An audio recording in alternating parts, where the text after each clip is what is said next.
Today, I will talk about a high-scoring film adapted from a true story. It is said that watching this film will make people smash phones. The reason is not that it is not good-looking, but because everyone was outraged by the ending. In 1986, in a small town in Hwaseon, South Korea, a rape and murder case attracted the attention of the local police. Looking at the golden rice fields about to be harvested, Lao Song couldn't guess what was coming next. A little boy looked at the arriving police. At this time, he could not understand the seriousness of the matter. He squatted down in the nearby drainage ditch. There was a bound female corpse lying inside. He looked up to observe the surroundings. He saw several children fighting over something. Lao Song was puzzled by the boy's actions. He looked at the female corpse again, and then looked at the little boy. Could the boy have any connection with the deceased? However, this gaze became Lao Song's lifelong regret. Then the police questioned all those related to it. However, in this era of backward technology, it was really difficult to find logical evidence. Lao Song was persistent and tirelessly, but he failed to obtain any useful clues. A few days later, another rape and murder case with the same modus operandi, and a footprint was left at the scene. When they arrived at the location of the body,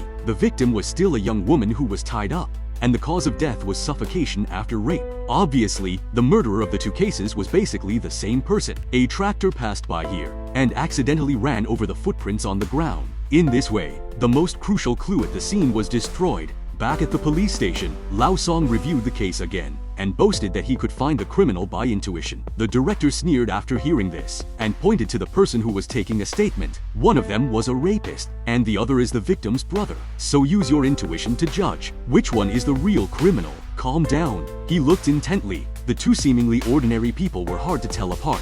That night, Lao Song, who was clueless, chatted with his girlfriend, but they caught an important piece of information. Someone saw the victim being followed before he died, and the stalker was the stupid son of the barbecue owner. When he heard this, very excited, it seemed that the hope of solving the case was ahead. Soon Gwanggae, the fool, was found by Lao Song, and then he was taken to the police station for interrogation. In order to get results as soon as possible, Lao Song's partner started to beat him up. Gwanggae was a famous mentally retarded in the town, and he suffered severe burns all over his body. It is said that he even has difficulty holding chopsticks. Despite this, he was smart enough not to confess anything. The next morning, a mysterious man came to the town. He wanted to ask the woman in front for directions, but unexpectedly scared the woman away and directly fell into the field.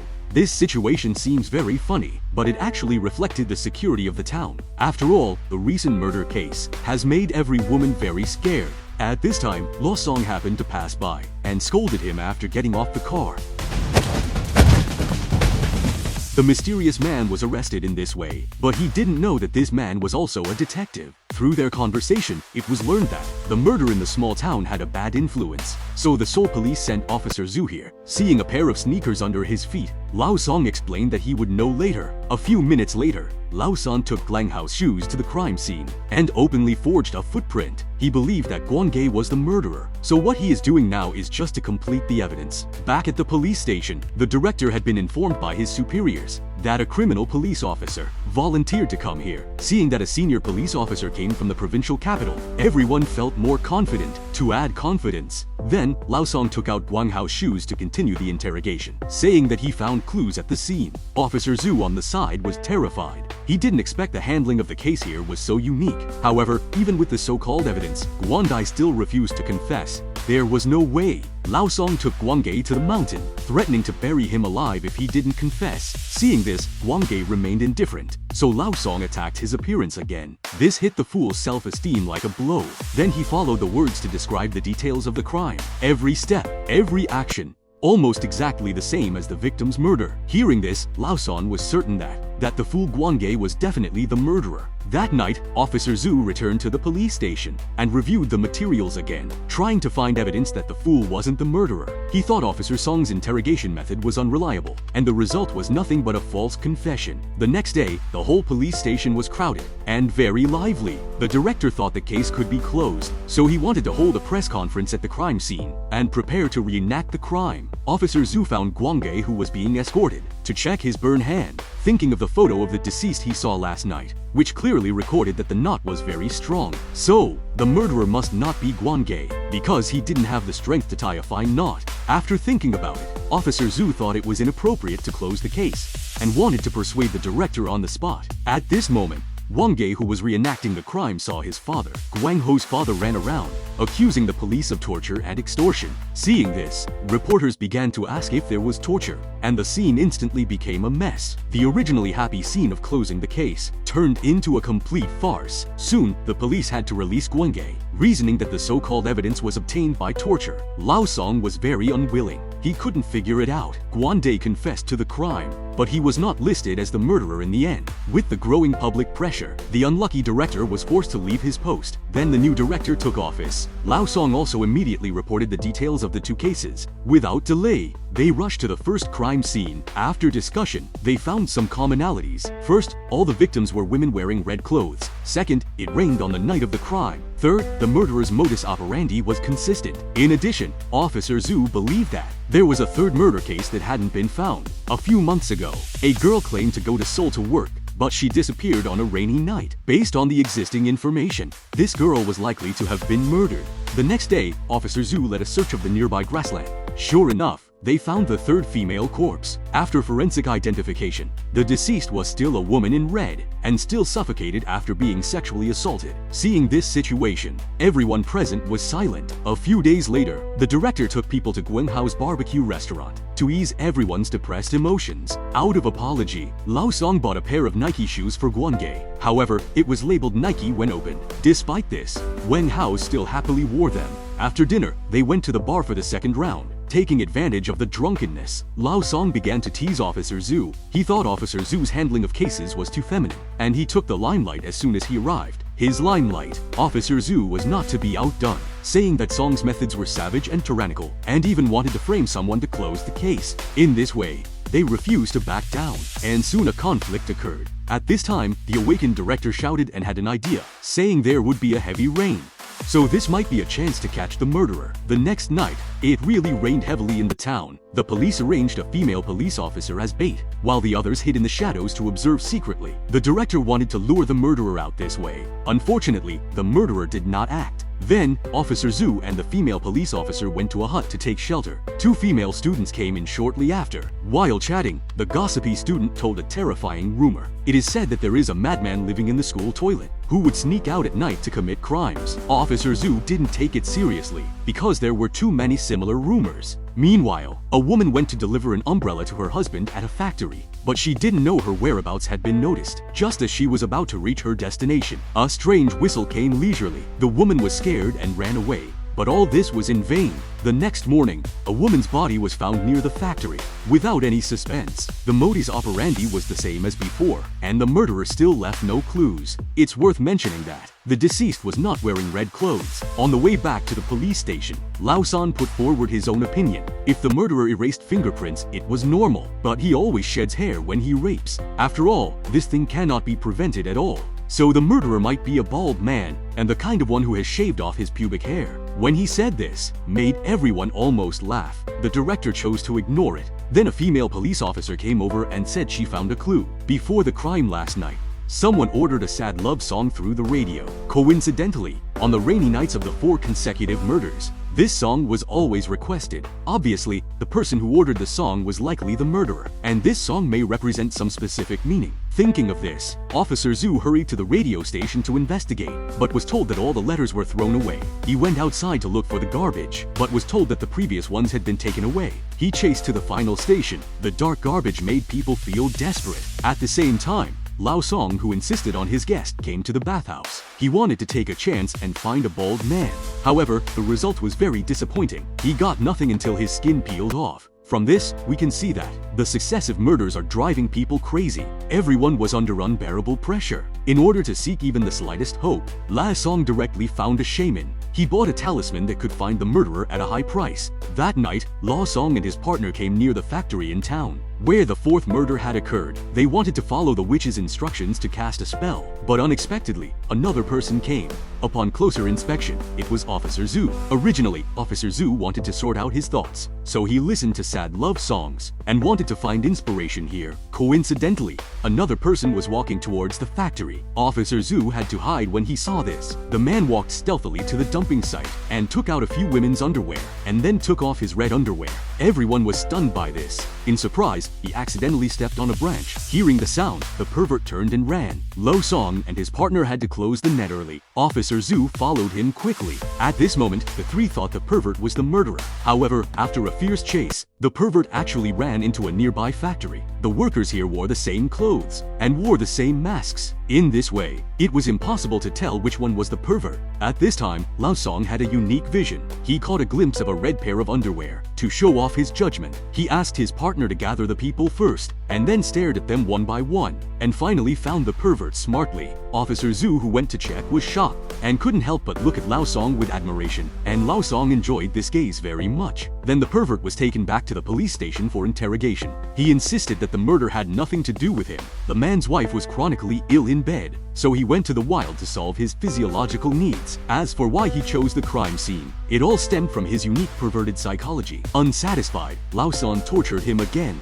The man had to make up some details, in which he mentioned the school's toilet. This sentence aroused Officer Zhu's curiosity. Why was everyone spreading rumors about it? As the saying goes, existence is reasonable. Officer Zhu immediately went to the school to investigate, and found the students who were chatting in the rain. The two started a conversation about the rumor. The girl had an injury on her waist at this time. Officer Zhu was enthusiastic to help her. After a detailed inquiry, the girl suggested he go to the scene. A few minutes later, Zhu came to the school's toilet to check, but accidentally bumped into the female teacher. Embarrassed, the female teacher provided an important clue, saying that there was a crazy woman on the mountain who cried often, and most of the rumors in the school were caused by her. Following the direction, Zhu decided to find the woman and explore the truth. Soon an unremarkable house came into view. The crazy woman was panicked when she saw the man. She opened the door and hid in the room, looking at the women's underwear outside.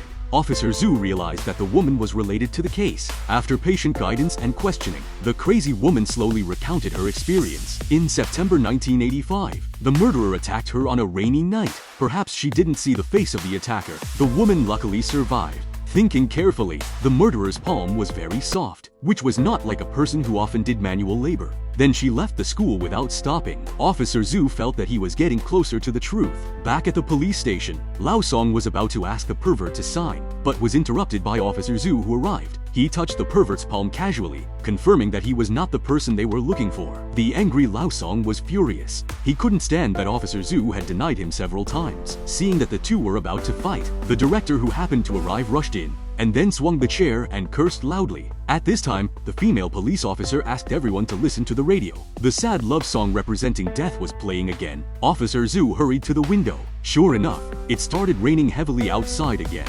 Without delay, he immediately contacted the radio police, asking to track down the person who requested the song. The next day, the fifth murder case happened brutally. A woman's body was found on the roadside. After forensic identification, the murderer was even more perverted, even stuffed 9 peaches into the body of the victim. From this point of view, it seemed like a provocation or hatred towards women. Looking at this unbearable scene, everyone felt extremely depressed. Afterwards, Lao Song first thought that Officer Zhu was right. The things extracted through torture are actually just false inner thoughts. Just as they were desperate for this, the police received good news from the radio. Following the address provided, Lao Song and Officer Zhu arrived at the suspect's home. It was a small wooden house by the track, but there was no one living in the room. There was a radio on the table, and there was an album that could be viewed. There was a photo of a person climbing a tree. The other 2 were photos of him when he was discharged. Then Lao Song and Zhu went to the factory. Here, they met the real murderer. As the supervisor led them into the office, Lao Song and Officer Zhu were shocked at first sight. The man named Piao Zhonghui was gentle and refined, and calm.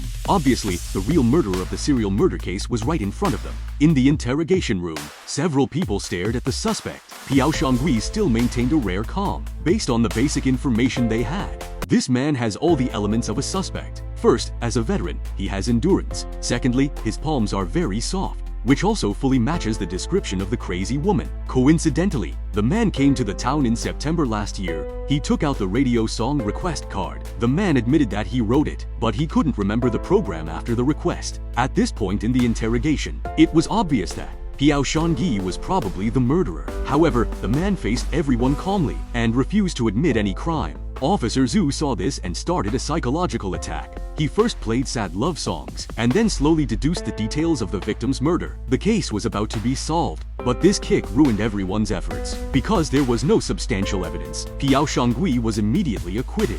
This made the director tremble with anger, ordering Lao Song's partner not to enter the room. The most angry ones in the interrogation room were Lao Song and Officer Zhu. They lay on the table feeling really tired. Lao Song said there were no witnesses and no evidence. How can we catch the murderer? Officer Zhu said, fuck the evidence. I just want to beat that bastard to death. Lao Song said after hearing this, how you have become as violent as me. Then Officer Zhu suddenly remembered Guang Hao's confession. If that fool wasn't the murderer, but why would he know the details of the crime? The only explanation was clear. Guang Gai must be a witness to a murder. The witness thought of this. He hurried to the barbecue restaurant. Guang Gai wasn't at home, but Lao Song's partner was drinking here. At this time, the news was broadcast on TV. While the people at the next table took the chance to scold the police, the partner, hearing this, no longer held back his anger. He grabbed the speaker and beat him up. Such behavior, making the scene chaotic. Lao Song could only struggle to separate the crowd. Guang Gai happened to be home at this time, picked up a stick on the ground and tried to stop the fight. But the next second, he hit his partner. There was a nail on the stick, which deeply pierced into his thigh. Seeing this, Guang Gai had a bad feeling and rushed out of the store in a panic, while Lao Song and his partner hurried after him. Soon, Guang Gai found a telephone pole and climbed up nimbly. Officer Zhu shouted from below, claiming that he was not here to arrest and punish. After induced questioning, Guang Gai described the scene at that time. At the second crime scene, Guang Gai said he was hiding in the haystack and clearly witnessed everything. Lao Song quickly took out Piao Zhonggui's photo, asking if it was this person. Guang Gai looked carefully, but after a while, his eyes became blurred and muttered about his childhood. That man threw me into the fire. Obviously, the fool was more stimulated by the photo. At this time, Guang Hao's family came over and started a fight with Lao Song without explanation. In the chaos, Guang Gai disappeared. Lao Song hurried out to chase him. However, when he found Guang Gai again, Guang Gai was standing on the railway tracks. Coincidentally, a train was speeding past. Wang Hao lost his life in this way, leaving only a lonely Nike shoe. Lao Song was stunned by the sudden scene, and the only hope turned into despair in an instant. Later, after returning, Lao Song felt extremely guilty. He stared at the photo in a daze. Why couldn't he catch the murderer who was so close? Then the media reported the police's incompetence, and the director was also very angry. Then the female police officer told the director, the forensic department had good news, a drop of residual semen. A drop of semen left at the scene of the fifth murder. If DNA testing can be extracted, it could prove whether Park Hye-in-kyu was the murderer. However, South Korea didn't have the testing technology at that time, so it had to be sent to the US for testing. Everyone was very helpless after hearing this, but they had to wait for the result. During this period, the case investigation made no progress. Lao Song's partner also had some problems. The nail from the previous case caused tenderness, so his partner had to have an amputation. On the day of the surgery, Lao Song refused to sign the consent form. Looking at the time on it, it was October 1989. Before he knew it, the case had been investigated for 3 years. When he returned to the police station, Lao Song was in a daze. He cared about whether the American report had arrived every day. The increasing pressure made him tired. Now, Lao Song even developed depression. What is he insisting on? Is it the duty of a police officer? Or is it the unwillingness to let the murderer go free? His girlfriend advised him to quit and not be a police officer, but Lao Song looked at the lake and didn't answer. One night, Officer Zhu was staring at Park Hye-in-kyu, closely monitoring every move of the suspect. However, in the blink of an eye, the suspect left by bus. Back at the police station, Officer Zhu blamed himself for his negligence. He was worried that an accident would happen. The director asked him to calm down. After all, it wasn't raining tonight. Meanwhile, Lao Song's girlfriend is a doctor, and he was going to visit a patient overnight. The country road was dark and humid. The road ahead seemed to be full of danger. Someone was quietly hiding in the dark and watching everything. Obviously, something bad was about to happen. At this time, a female student was walking home from school, but she didn't know she was also in danger. Looking at the two targets below, the murderer finally chose the schoolgirl. Late at night, the lights of the town gradually went out. The murderer carried the girl towards the woods. He slowly took out the girl's cutlery and then brutally killed an innocent life. The next day, a terrible murder happened again. No one could stop the murderer. All they could do was watch the tragedy unfold. He walked towards the corpse with heavy steps. The female student looked familiar. Officer Zhu was stunned. Wasn't the band-aid he had put on himself? His endless anger burned instantly, but all he could do was cover the girl's clothes. Besides that, what else could he do? Death had become a cruel reality. At this moment, Officer Zhu went completely insane. He wanted to tear the murderer into pieces immediately. Soon, Park Hyun-kyu became the object of his rage. Officer Zhu angrily called him a beast and became more and more perverted. He took out his pistol. Officer Zhu wanted to kill the scumbag immediately. Self-blame and guilt, anger and hatred finally broke out at this moment. Hearing the answer, Officer Zhu couldn't hold back anymore. He pulled the trigger to shoot. At this moment, Lao Song hurried over. It turned out that the American test report had arrived. Officer Zhu couldn't wait to open the file, but as he read it, his expression gradually froze. It was clearly written in black and blank. The genetic combination of the two did not match. The ironic result was heartbreaking. The belief that had been held for many days was shattered. All the guesses and proofs were wrong. The cruel truth showed that Piao Zhanghui was innocent. Lao Song tried to interrogate with his eyes, but he couldn't see through the other person. The irrational Officer Zhu wanted to kill someone, but Lao Song held him down tightly. This is obviously a murderer, but no one could do anything. The fact is right in front of you. They had to accept it even if they couldn't. Then a train roared past and separated the three people in an instant. After the train passed, Park Hyun-kyu ran into the tunnel. The shot missed. Park Hyun-kyu fled the scene in a hurry. In this way, all efforts were in vain, leaving only endless depression and despair. Years later, the town's homicide case had passed the statute of limitations. Lao Song quit his job and returned to his family. One day, the car stopped when passing by the familiar rice field. Lao Song wanted to take a walk here and recall the past events. Although a long time has passed, the unfulfilled desire of the past still felt like yesterday. Looking at the scene of the first homicide, unspeakable thoughts instantly came to his mind. Everything seemed to have not changed, but the expectations in his heart were constantly yearning. Then a girl interrupted his memory, asking Lao Song what he was looking at. Lao Song replied that he was just looking around. The girl continued that someone had been here recently, and said he remembered what he did here before. The words made Lao Song thoughtful, and suddenly understood who the murderer was. This is the end of the film.